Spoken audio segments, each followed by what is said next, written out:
адуу малчч бас амархан одоо баашээсийн түүнд чиж байхгүй тэжээвэл одоо амархан танхин холын бэлчээрийн ойртол хархай бэлчээрийн өвнүүд нь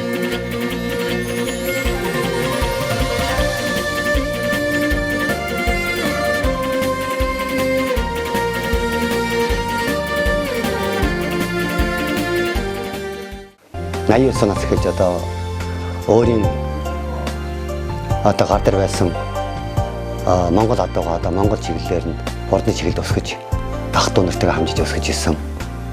Ингээд 1995-6 он болж ирээд одоо цэвэр цусны адуунд их сонирхолтой болоод адуугаа болон хурдны чиглэлээр өсгөе гэдэг одоо ажлыг эхэлж хийсэн. Уул нь манай Монгол адуу манай дүүнэр манай ах нар маань ах нар үеж яхад их хурдан байсан. Тэгэхдээ сүүлийн жилүүдэд манай адуу хүний адууны өмнө гархан байгаад цэнгэл сумнаас ирэхнээр л нэг хармар нэг 9-т төрүүлдэг 2-9-т төрөө авдаг тийм байсан. Тэгээ энэний тухайдаа бас нэг жоохон судлах хийсэн чинь 10 гацааны довжоо гэдэг нэг настан байсан. Гацааны намын өөрийн ажлыг олон жил хийсэн. Тэр настан 31 мальтын тавигаас одоо 20 тооны хаваажин дагаа авчиж одоо юугаан сансаар адуугаан эрлис Монгол адуулаа эрлис адуу одоо нэгдүгээр үеийг болж ирсэн байсан билээ. Тэгээ тэр нь их хурдан байсан билээ. Тэрнээс бодоод одоо энэ Монгол адуу болоод эрлис адуу нэгдүгээр үеуд одоо хурдтай дээрээсэн юу чадал тавьгатай гэдгийг мэдээд өөрөө 95-6-аас эхлээд одоо наран тамхат адууг насаа азрах авчиж тавьчихлаа. Тухайн үед манайхны ишэний одоо махны нэг тарган орчин 7-800-аас хүрдэг байсан. Би тэндээс нэг том 9,000 нэг 6 настай азрах авчиж тавьсан. Тэр азрах нь одоо манай тэр хуучин миний мажиж хийсэн Монгол гүн тавиад бол онц хурдан гарсан. Гарсан их хүн хурдан гарсан. За тэгээд дагалдаад гарсан охин толондонд суулд нь одоо будын цусны азрах. Оросын тэр одоо будын цусны азрах гэж одоо гатар үншээ гэж ярьж штэ. Тийм цусны азрахыг би одоо 20 томор авч тавьчихлаа. Тэр азрахны толууд бол одоо гарсан бүхэн мөн хурдан гарсан. Тэгээд адуугаан бол одоо хурдны чиглэлээр өсгөе. Аж ахуй орлогож бас зүгээр байлгүй. Адуу малчч бас амархан одоо баашээсийн түүнд чиж байхгүй. Тэжээвэл одоо амархан танхин холын бэлчээрийн ойртол тархай бэлчээрийн өвнүүд нь бэлчээр дээр ургасан тэр ургамлын үрийг бас зөөн хүний газар байсан гоё ургамлын үрийг авчиж өөрийн газар дээр цацлаа энэ чинь өөрийн газар чинь бас ургана. Бэлчээр өтгөрнө. За тэгээд адууны хамаалыг чи одоо бүр хонь хөр аяч бүр өөрөө идэнэ.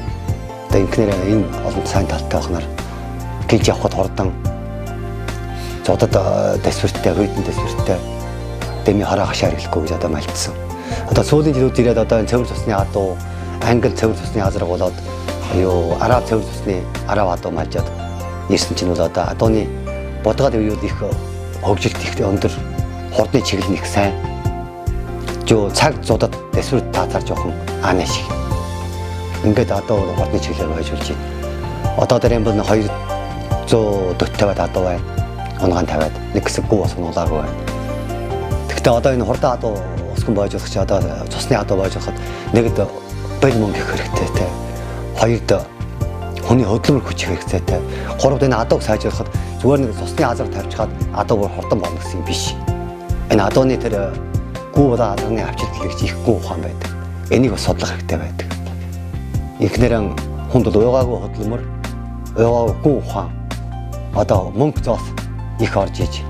Юуцсан хүнээс орой унтаж хүнээс эрт босчил ажиллах хэрэгтэй байдаг. Тэгээ энэ адуу чинь би орчмын одоо 20 жил дотор одоо бараг 400 гаруй адуу хүнд толж одоо гадшаа гаргаж чинь тэ одоо хурдны чиглэлээр авч.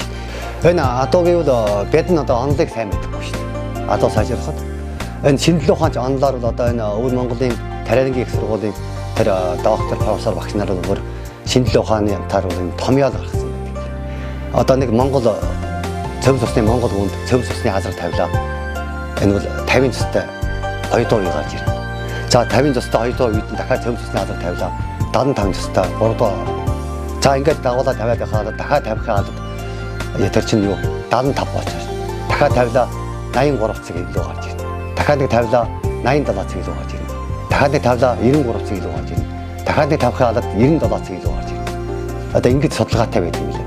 Мануудын нэг бодлоор бол энэ цэвэр цусны азаргыг зүгээр шууд Монгол хүн тавьчихад шууд 150-ийн цустай адуу гарчих гэсэн юм байхгүй. Энэ миний нэг бодлоор бол энэ олон жилийн энэ адуу мальцсан дуршлагаар бол энэ нэгдөө үе нь бол нэг 112 цэг илүү гардаг болов уу гэж би боддог. Гол нь энэ бол их талынхаа бодгоор би их талынхаа гэнийг авч гарна уу? Эцэг талынхаа гэнийг авч гарна уу гэсэн дээр шалтгаална. За их талынхаа гэнийг авч гардаг бол айгаа 150 гарч юм байна. 135 гарч юм байна. За их талынхаа гэнийг авч гарах юм бол тэр 112 цэг илүү гарах магадгүй болцоо байдаг гэж би ингэж өөртөө ингэж боддог.